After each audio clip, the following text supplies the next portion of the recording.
Welcome to What the Fantasy. I am Brandon Hay at HayB3. Good evening, everybody. My name is Zada Kansabedian at ZKansFF. How you guys doing tonight? How you doing, Brandon? I'm good. I'm doing good. Got through another week. It looks like we're going to have a ton of injuries, COVID, players testing positive for COVID. So I've already looked at some lineups and it's looking already pretty rough. So, another fun week. Yeah, I got Aaron Rodgers in one lineup, but luckily I had Carson Wentz to replace him with, and then I got Daniel Jones in the Superflex. So ready to rock with that lineup. That's the only place I got Rodgers, though. So there's one league where I only have two quarterbacks in Superflex, and I have Brady, who's on a bye. I have Rodgers, who has COVID. There is no quarterback on the waiver wire. So what I am having to do, at least to get any points at a quarterback position, they still have the designation for Kendall Hilton, who's the Broncos wide receiver that played quarterback that one game. So I'm hoping, maybe he gets a couple points there, but that's pretty dire situation for me right there. That is so rough, man. Good luck to you this week, man. That's going to be tough. Yeah, I'm pretty much already thinking I'm going to get a loss. So, hopefully that'll get that out of the way. But, yeah, it's just rough sometimes. I like to have three quarterbacks, especially in Superflex. But sometimes just how drafts go, you don't get that third quarterback. It's so late, you don't want to waste it on, a crappy quarterback when you could get like a good wide receiver or something. So you just have to roll with that sometimes. For sure, man. For sure. I hear you. It's tough. I picked out some books for the comic book show and tell. Is that cool? Can I still do that? Oh yeah, I actually forgot about that. So yeah, go ahead and do a little show and tell. All right, cool. So first I'm going to show my a really cool cover. This is a Spider-Man issue that came out like 2 years ago. If you guys can see that. You can see the glare. It's pretty gnarly, but. Oh yeah, that's cool. I like that. Let me fix something here. I think this is what's doing it. Okay, how about now? Yeah. Yeah, I can see it. Yeah, he's spinning his webs out. Okay, so that's that. All right, and this is the first cameo appearance of Doomsday. Oh, nice. Old Superman comic. Do you have that in a special case? No, it's just a boredom bag. Oh, okay. Yeah. I was like, man, it looks shiny. This is the first appearance of Vision. Oh, nice. See, it's an old one. Yeah. And this is the first appearance of Carnage. I'm not very familiar with that one. So, the movie that just came out, the Venom movie that just came out? Yeah, I haven't seen it yet, though. Let's call Let There Be Carnage. That's Carnage down there. And this is a honorable mention. This is called Ha Ha. This is an independent comic by Image. They published this. This is a really good. It's the cover's super sick, but it's a really great existential kind of like horror comic. They're scary. It's a horror book, but it's not like horror in the sense of monsters and stuff like that. It's really a horror book in that it raises existential concerns that we humans, that we people, that we like kind of like put in the back of our mind that we don't want to think about, of who we are as people and like all the things that we kind of shove down. He brings them up and tell stories about like all these things, of stories about humans and like how they feel irrelevant in life and what's my meaning, and it makes you feel really weird. It's really cool. So those are my books for the week. Yeah, hope you enjoyed it. I am on mute. So as I was saying, I did. So I'm glad we could do that. So let's go ahead. The majority of what we're going to talk about football-wise is just there's a lot of news and notes this week. So we're just going to go through a few headlines that kind of came up for the show, and then just talk about how we think it affects it. So first of all, this hurts because I have Derrick Henry on a couple of my teams, and he's been rolling through. He's injured. It does sound like that he might or is possibly going to come back later in the season. So what do you think the effect is on the Titans, and also fantasy implications for that team? They did sign Adrian Peterson. So I'll go to you first with your thoughts. I mean, obviously, we know that Adrian Peterson is not a 1-for-1 replacement. He's not like even like a 1-for-4 replacement. He's just there to serve as an early down back and probably going to be an effective one at that. I don't think it's going to take much to stop him. Jeremy McNichols, I think, is the running back to own in that backfield. I'm still kind of shying away from it though because I don't really trust the situation. I know that Dante Foreman is still there.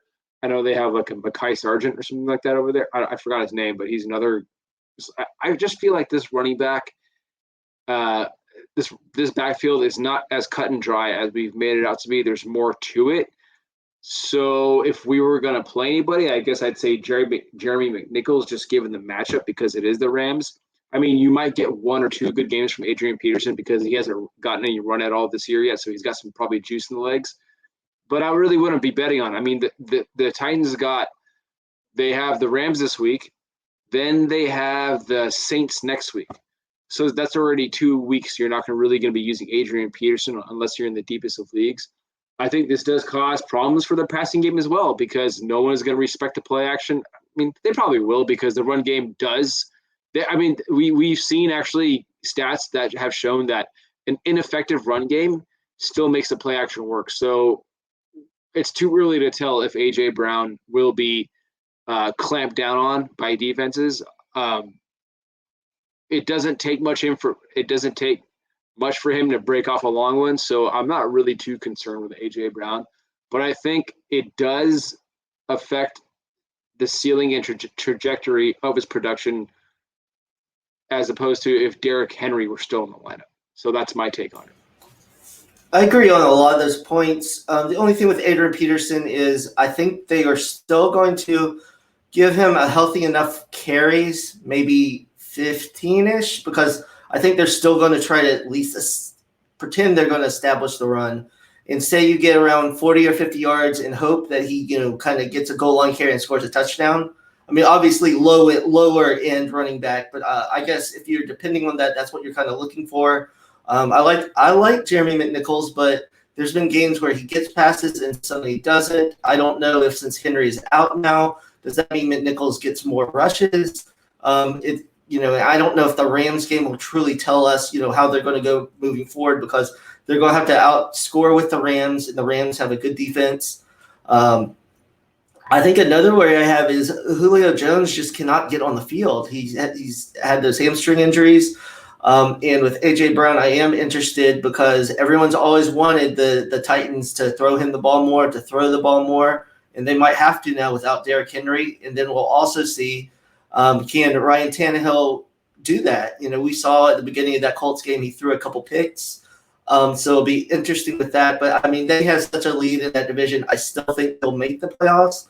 But it will be interesting if they can kind of stay afloat because they were looking to be one of those dominant teams in the AFC before Henry went out.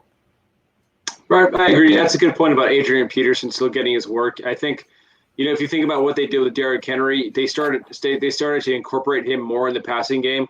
But they even then, like he wasn't really, he still wasn't getting a bunch of receiving work. It was starting to come, but it really wasn't happening for him. And even then, they still didn't use Jeremy McNichols as much as before. He might get more of a share because we do have an older early down back in Adrian Peterson. But yeah, I do think they will force the issue with Adrian Peterson, regardless of how ineffective or effective he is. So yeah, good point. I think Adrian Peterson is still like a low end RB2 at more weeks than not. No, I agree with that. And one last thing before we move on. Were you surprised they didn't make a trade? I was kind of thinking about players they might trade for. I was thinking possibly with the Bears, Damian Williams, since they have Herbert and Montgomery starting to come back. I thought they might go for a lower end back like that just so they have someone. So that really surprised me that they didn't, reach out for a trade, or maybe people were asking for too much since they knew the Titans were in kind of dire straits without Henry. I'm just not sure. Yeah, I mean, it's probably like to your point that they were probably just getting out. They're probably trying to get just exploited because they knew other teams knew they were desperate. So they're just probably like, no, screw that. We're not going to deal with you guys. We can't give that much for Marlon Mack or whatever. So they probably just rolled Adrian Peterson off the street. Smart move. Yeah, I was actually telling someone I'm surprised he didn't get a call when Baltimore needed a running back or some of these other teams, because I think he's still even an old Adrian Peterson is probably better than a lot of those older veterans. So, and now we'll move into the next one. We're going to talk about the Eagles. I don't think this conversation will take that long because I think we agree on a lot of this, but I just don't know what Nick Sirianni is doing with the team in general, but running back wise and when they're going to run. I know they beat the bad Lions and it worked out, but I just don't understand the rotation and what they're doing. I know I saw you put something on Twitter about just not trusting that backfield moving forward because you can never really see what's going on. So I don't understand why they all of a sudden went to this heavy run game when they refused to do that with a more talented Miles Sanders. So what are your thoughts on the running backs and just what Sirianni's doing? I think what Sirianni's doing, I think in regards to last week against the Lions, what happened was I think it was part of the game plan, and it was also due to game script. It's also about the type of running backs that you have back there. When you have a Boston Scott, who's a really good early down runner, and Jordan Howard, who's a proven early down runner, I think those two kind of push a coach into, or encourage the coach to use the running game more, especially like a weak defensive front like the Lions. They cannot stop the run. So I rewatched that game, and it seems like it started off more pass. It favored the pass more, so they wanted Jalen Hurts to throw the ball, but they started to really see with Boston Scott and how much push that the offensive line was getting was that you can just run all over these guys. Boston Scott's getting the job done on the outside. Jordan Howard's just running through them on the inside. Really hard to bring him down. Rotate those backs and kind of mask the fact that we don't have great receivers. We have Dallas Goedert, Devonta Smith. They did a few jet sweeps on the first or second drive with Jalen Reagor. So they really wanted to kind of hide Jalen Hurts and that and the lack of receiving depth that they had and talent they had on that. They wanted to come out of there with a win. They wanted to make it as safe as possible. What happened again? Kenny Gainwell, I think, was a result of the game script. Can they do that every week? I don't think so. I think they got some matchups going into the future. I think that was a very one-time thing. The Chargers coming this week, pretty bad run defense. They might be able to pull it off, but also we have to take into consideration the Chargers offense. I don't think the Chargers offense is going to let the Eagles sit in a comfortable score margin to where they can just constantly run the ball with Jordan Howard and Boston Scott.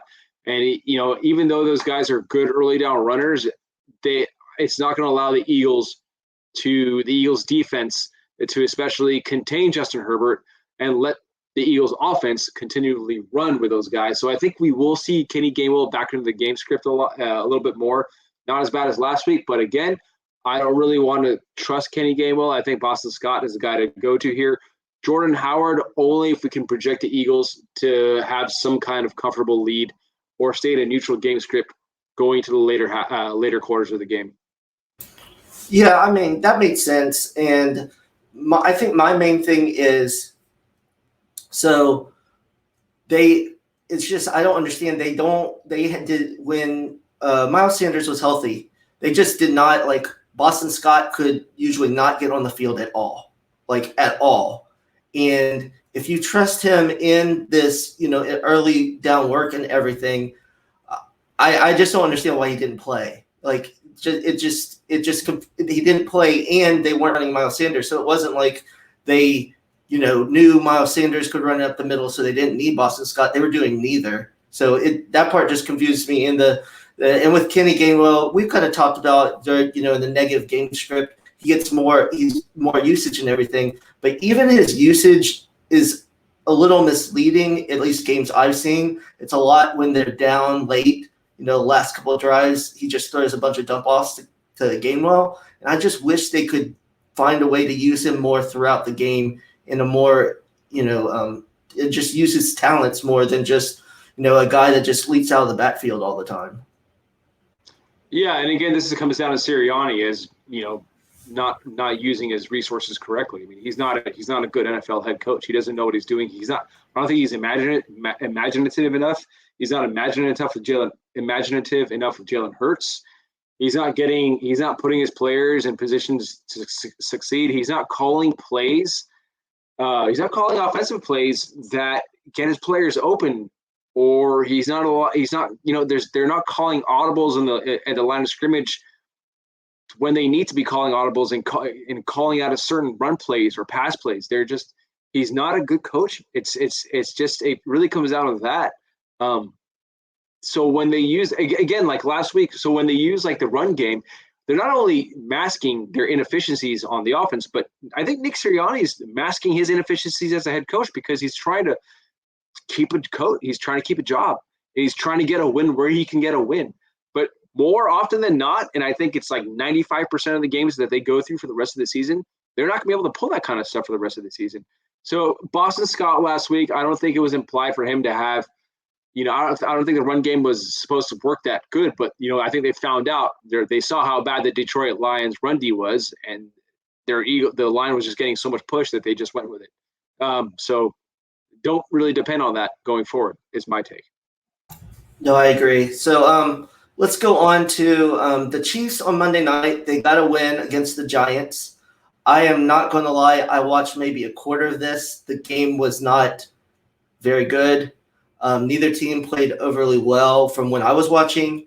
And I just wanted to talk a little bit about what is going on with that offense and Patrick Mahomes. I've heard everyone say, they need to run the ball, and then people are figuring out with Kelsey and Tyreek Hill and all those things. But my thing is they've been doing this for years, and they don't really run the ball a lot.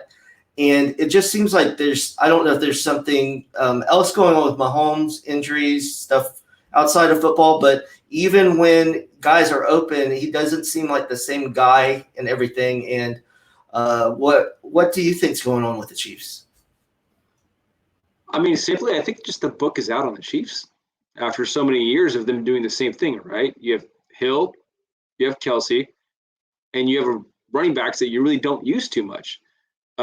I think we have seen the Chiefs start to check down the running backs a little bit more, and they've brought in Derek Gore. I mean, they're using both Darrell Williams and Derek Gore last week, so they're starting to rely on the run game more. But outside of that, I mean, does it seem like Patrick Mahomes is injured or something like that? Because he seems not confident, and I know some of the interceptions are not on him. I know there has been like a couple tip passes, but he just doesn't seem confident. Like there just seems something inherently wrong with Patrick Mahomes. I've heard people say Kelsey is getting old. I don't buy that. They're saying he's falling off. I don't buy any of that. I think he's still the same Kelsey. There just seems something wrong. It seems like an intangible thing, like it's a culture thing with the Chiefs. I don't know what's wrong, but there's something not right. There is that sharpness that isn't there. I don't know what it is. There's just something. It just seems like Mahomes is off. Maybe it's his little brother doing those stupid TikTok things. Man, well, I don't know what it is. There's been people saying for that, and then his girlfriend, I guess, future wife, does the TikToks with his brother. And I don't know if you saw the one video where they're with Mahomes, I think at a restaurant, and they're doing all these dances, and it looks like Patrick Mahomes is having the worst day of his life. And I would be too. It looks awful. I wouldn't want to be anywhere in public with people doing that kind of stuff. I'd be like, dude, just get me out of it. I didn't want to be with you. Yeah, so I don't know if it's that. I mean, it might be, he just had a kid, so that's part of it. But yeah, I agree. And I wonder with the team as a whole, with the Tyreek and Kelsey and Mahomes, they have that kind of cockiness, like because they've been scoring all these points. So like now that they're not scoring those points, they're kind of like what do we do now? I think it might be it's weird to say a confidence issue with players that great, but I think it's part of it. And I think too, the next thing for Mahomes is he started a little bit, but he needs to take those 5-yard passes. There's a couple of plays where I saw Mecole Hardman. He was open, like 5 yards open, and he's so fast. You get him the ball, he's getting you a first down. Their teams are making them more. Finally, they learned, hey, make them take 12 plays to get on the field. Mahomes gets uneasy, gets impatient, and he's going to force the ball. And that's what he's doing. even against the teams that aren't that good, like the Giants. I mean, they could figure it out this year because I think they have the talent, and if they do have some out weapons outside of those main two, but they just never consistently use them, and I think they're going to have to. So, but it's definitely interesting how a team that seems so unstoppable in offense has kind of hit this wall this year, and it's not just a 1 or 2 time thing. It's been a few weeks. Yeah, it seems like ever since they lost to the Patriots or the Buccaneers in the Super Bowl, they just really haven't got a running start. They haven't built any momentum since then. No, I agree. So to another, the next topic is about Justin Fields. He finally looked like most people thought he would look with Nagy not calling the plays, not at the game. So do you think the Bears, even in a loss, because I don't believe it was the Bears' offense's fault that defense just could not stop San Francisco. I'm sure you saw that one run by Fields where he juked out 5 people for the touchdown. That just shows what he could do, and he looked so much more comfortable. Obviously, he still has room to grow, but that's what I thought he would provide, the potential. I'm guessing Nagy's coming back this week. I haven't really heard anything. Have you heard anything? I'm assuming he is. So, I mean, if he comes back and the offense looks bad again and Fields looks bad again, they have to see that it's him. And, I mean, I would hope they would and move on from him. But it's I don't know if they're going to let him finish out the season or what, but I feel like that's just wasting time for Fields' development. Who looked more confident last week, Justin Fields or Patrick Mahomes? I mean, Fields definitely. Fields look comfortable, right? He's let's play some football, man. He looked way better. He looked way more in his comfort zone without Nagy there, putting the clamps down on him. Nagy, I think, is another Sirianni. He just doesn't want to lose his job, right? So he's trying to make Fields play super safe, super conservative, and he's. How many sacks does Fields take last week? I would love to know. I should look that up. Before the show started. Yeah, I don't remember him taking too many sacks, getting screamed like he was before. Yeah, I don't either. And although the 49ers defense isn't what it used to be, it's not like it's a terrible defense. I didn't expect him to have that good of a game, and he had over 100 yards rushing. And just he brings that part to that offense. Still can't get that connection with Allen Robinson. So, I mean, I just don't know if that's ever going to happen. But even without that, I feel like he has a good connection with Darnell Mooney. I think there's a little bit of that Russell Wilson, Tyler Lockett kind of vibe with them because they have a pretty good connection. So I think, good days are ahead for the Bears as long as they get rid of Nagy. I mean, as long as they keep him around, I think that team is going to be mediocre, sits in, well, I guess now it'd be 6-11, 7-9, 8-8 type thing, and they're never going to be able to get over the hump, even though they have the potential, quarterback now. So that was very interesting for me to watch last week. Yeah. And the last one, I'll kind of briefly just talk about it. We'll talk about is the Jets surprisingly get a win over the Cincinnati Bengals. Zach Wilson's out. They start. It's Mike White, right? Mike White. Yeah. They start Mike White. He actually looked pretty good with everything, and people maybe a little tongue in cheek talking about Mike White being the quarterback now and everything. I don't necessarily say Zach Wilson is a bust or anything, but I think it just shows how much he has to get better reading defenses because that offense can support scoring points and everything. I think it just showed that's the only thing it showed, just that where he needs to go because he's obviously not seeing the right reads because, a guy like Mike White is able to score all those points. Yeah. Well, Mike White was notorious last week for having 1 million checkdowns. So I think he gained a lot of production doing that. And Zach Wilson wasn't doing checkdowns that much. So I mean, hey, Patrick Mahomes, look what Mike White did, checking the ball down, No, I agree. He did. He definitely did. And I actually found out this stat yesterday in the last 2 games for the Jets, Michael Carter and Ty Johnson combined have had 37 targets in 2 games. 37. Running backs getting 37 targets in 2 games. A lot. That's like Christian McCaffrey, Austin Eckler level. So a little concerning that they're throwing that much to their running backs, but at least if they're able to move the ball like they were last week, I guess, kind of the same way with Saleh, he's just trying to get wins to get people off of his back. So win any way you can. Yeah. Okay, that's all the news and notes. And this was actually your idea for me to kind of talk about this. So I'm going to talk about 3 college players that are going to be, not for sure they're coming out, but all always are pointing that they're going to come out in 2022. And they're not necessarily, unless you're really into college football, you might not know their names, but these are players you might want to, just catch some highlights or catch a game, for the 2022 season before your fantasy drafts and everything. So let me take this off.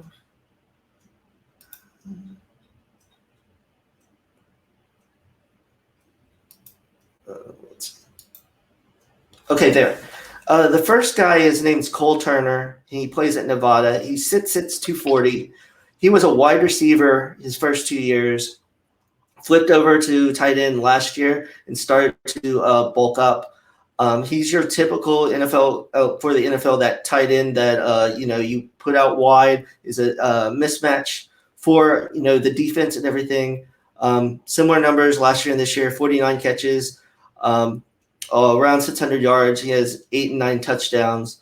The Nevada offense is very good this year. They have a quarterback in Carson Strong, who probably will be a first or second round pick next year. So they have that connection. But this guy, especially in the tight end premium leagues, he's someone that probably might not even go necessarily day 1 or day 2. He might sneak into the 3rd, but he might be a 4th or 5th rounder. But he's one of those guys that if he fits in the right scheme and goes to the right team, I think he could perform very well right away, even if just as a red zone and possession type receiver early on. But I think he's definitely someone you should catch early on.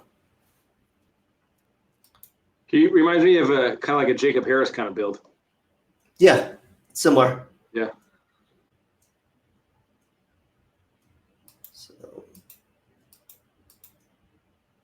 Okay, there we go. And the next player is Wan'Dale Robinson. He is 5'11", 185. He's at Kentucky now. He was at Nebraska a couple years. They did not really use him the best, and I believe he's from Kentucky, so he wanted to move closer to home. And this year he's performed very well. He has 58 receptions, 645 yards, 5 touchdowns. So he's kind of what the NFL is moving more towards in kind of receivers that you can move around, put him in the slot, put him outside, put him in motion. And, he's a good yards after catch guy, but he can also go down the field. He can make some tough catches. One thing is he was he wasn't able to really get free against Georgia, and Georgia has a very good defense this year. He had one of the weirdest stat lines I've ever seen. It was 12 catches for 30 yards and a touchdown. So everything was 2 or 3 yards and he couldn't get loose. But I think he's probably within those the top 5 or 6 receivers. And if you don't get one of the top receivers, you could get him in the 2nd round and he could really pay dividends, kind of like players like Terry McLaurin, and I'm trying to think of others that haven't gone in the 1st round normally in fantasy drafts, but have turned out to be really good producers and be steals in those type of drafts. So he's another player, just catch some highlights and just watch some of his film, and he's a very exciting player. And the last player is oh man. Oh, I've heard about that kid, Jerome Ford. Yeah, I heard about him last weekend. Yeah, Jerome Ford. He was sharing the backfield last year with what was his? He went to Miami. What was his name? Oh, Doaks, Jared Doaks. All the people that were really excited about him. Me. Yeah, but I believe he's still on the practice squad. But this year, you see the change in the stats, the crazy 962 yards, 15 touchdowns. He's shown the ability to take the ball, to the house. He's had some really good games in the past couple weeks against UCF. He had a huge game. He's a tough runner. Probably not one of those top, three bats you'll get in the first or maybe even the second round. But if he goes in the third or fourth to the right team, I think he definitely could impress. And I don't want to take all the credit for Jerome Ford. I also help out at Campus to Canton, and Austin Nace is a big proponent of Jerome Ford. So I want to do a shout out to him about really liking him and thinking that he could really do some things in the NFL. So those are three players that I think you just catch when you have a chance, or maybe just watch some highlights. Kind of be thinking about whenever they come out for the draft next year. I would say Wan'Dale Robinson's probably going to go the highest, but I think people are going to be enamored with some of the other higher end receivers that I can talk about later. Drake London at USC, who's hurt now. The Ohio State receivers, and Traylon Burks from Arkansas. But I think Wan'Dale, even if you get him, as the fifth or sixth wide receiver, he might still outproduce some of those other guys ahead of them. So thank you for letting me talk a little bit college tonight. Man, you're educating me too at the same time. I want to hear I know you're very knowledgeable about this stuff. So yeah, I'd love to hear it, man. Love to hear more of it as we go through this season. Totally. So, okay. So there's that. If I can figure out there we go. Okay. So now we'll go into, our fun part. And this is what one you came up with. Top 3 bachelor party destinations. So let's start with number 3. What is your first one? I think my number 3 is it's a camping trip I went on to. We have this little island chain out here called the Channel Islands, and one of the islands is called Santa Cruz Island. And it was actually not like your typical bachelor party. It was a camping trip out on the island, and we were the only people there, just me and like 5 guys. And it was one camping spot that's on like pretty much like on top of Santa Cruz Island. So the ferry drops you off at the pier, and you hike like 5 miles through these like steep declines and inclines. And the hike is pretty arduous, but once you get to the top, like it's beautiful. Like it is absolutely beautiful. We pretty much drank a lot when we got up there, played a lot of poker, just hung out, cleaned up our mess. Of course, we didn't litter or anything like that. And I remember that was the most clear night I've ever seen the stars in my entire life. And it was such a beautiful place. I think that was definitely one of my favorite places to go to for a bachelor party. Yeah, that's cool. So one of mine was I actually went to a bachelor party around the area. It's around Asheville, North Carolina, and they have tons of awesome breweries there, and they have a lot of lake houses. So we stayed in a big house. They had a lake that we spent a couple of days there, and then we did one day. The only problem is a lot of these houses are pretty far, up in the mountains. So the ride to the breweries, they rented a bus, was a little tough for some people. I have a one really good friend. He gets car sick very badly in the mountains. So we actually had to stop for him to puke by a gas station and everything. And someone gave him a bag while we were on the bus, if he had to. But it was one of those clear plastic bags, so it would have been horrible, for all that. So, that was rough, and I'm not gonna lie, I couldn't drink when we were doing the bus because, with all the roads, it was starting to make me feel a little uneasy too. But that's the thing about that area. But it's a beautiful, North Carolina's beautiful, and they have tons of nice breweries. The Sierra Nevada Brewery. I don't know if you've ever heard of it or heard about it, but it's like its own city. It's huge. It has, their own restaurant. They have like a stage for concerts and all this stuff. And we were able to go before all the COVID started. So, everyone was still able to, walk about and everything. So that would be number 3 for me. Yeah, and so that kind of touches on my second one is to go back east and go visit for like do a weekend trip to like a nice bourbon distillery or like a whiskey distillery, and just kind of spend the weekend going around trying good bourbon, walking around. I'm sure that they're like all like in Tennessee. I haven't looked any up, but I think that would be really sweet because um, you still get like a nice you still get to drink, but at a mature level, like at a mature pace. You're just not throwing them back through every orifice, through your ear hole, through your nose hole. Yeah. You're just not putting beer wherever you can put it, like or whatever. You're not just doing shots, getting crazy. You're actually enjoying it. Go have some good bourbon, go eat some good food, enjoy the nightlife. I know there's a lot of good nightlife on that side of the country, and I haven't been there yet, but I really want to experience it. So that's probably number 2 for me. It's funny that you say that. I do think Tennessee probably would be a good spot for that. Yeah. Mine is actually in Tennessee also. I've never actually been to Nashville, but I know a couple people that have had bachelor parties there or bachelorette parties there, have gone there. I hear the nightlife is a lot of fun. They always have country concerts and all type of those things. So I think there'd be a ton to do. Because in my like for me, bachelor parties, I really like where you're able to go out and kind of try new things and socialize with other people like while you're out. I think it's really fun, so I think that would be a lot of fun, on that strip in Nashville.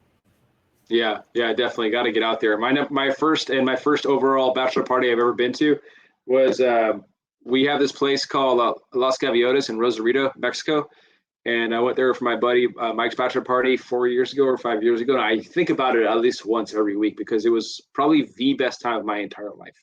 It was a bunch of guys. There was like 5 or 6 guys, bunch of surfers. Went to this house. It was a 2-story house, and it was in this like little gated community.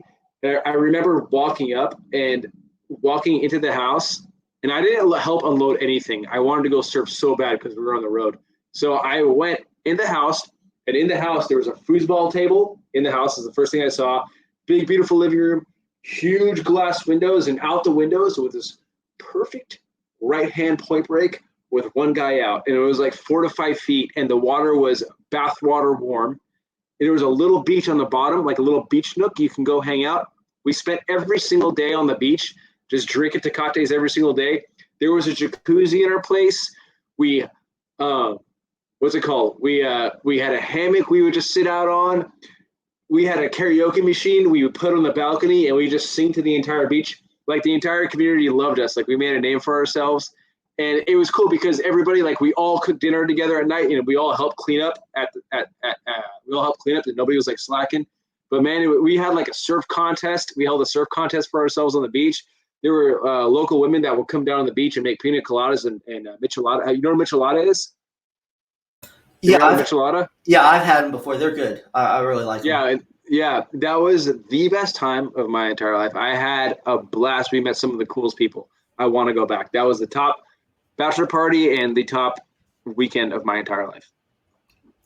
So my top bachelor party is it was actually who the guy, his name's Zach, that's my best man, and we went to Key West, and it was when we were, I think I think I was like 28 or something. So they got a house, for a bunch of people there in Key West, and just walking around to all the bars and everything. It was so much fun. We went to the same restaurant. It's kind of you can get lobster rolls there. I think we went there like 6 times, like while we were there, because there was never a line. It was easy to get in because with like 14 guys, trying to get all of us, into one spot, it's tough enough. But yeah, it was so much fun. Every night because there was a pool at the house, and we would get in when we got home. I pretty much almost drowned every night because I would get in the pool, and I would have a bottle of Jack Daniels and sip on it, and then fall asleep, wake myself up because I would start to tread and wake up and start drinking the Jack Daniels again. It was a vicious cycle. So it was tons of fun. So yeah, that would be my number one. One thing I would like to say, I've been to a bachelor party in Vegas. While it was fun, just you have to pay to do anything in Vegas. Like just to be in an area, you have to pay, and it's just so expensive and ridiculous. And it was Vegas sucks. Yeah. It's just way too after much. the first night in Vegas, you're ready to go home. I want to go home. I feel like shit. I'm going to be broke in about 2 hours, and I want to get the hell out of here. There's no way I'm going to survive. The best bachelor party I ever did in Vegas was when after work, I got off work, I brought a suit, I put the suit on, I had no luggage. My friends were already in Vegas. I said, I'm only coming for one night.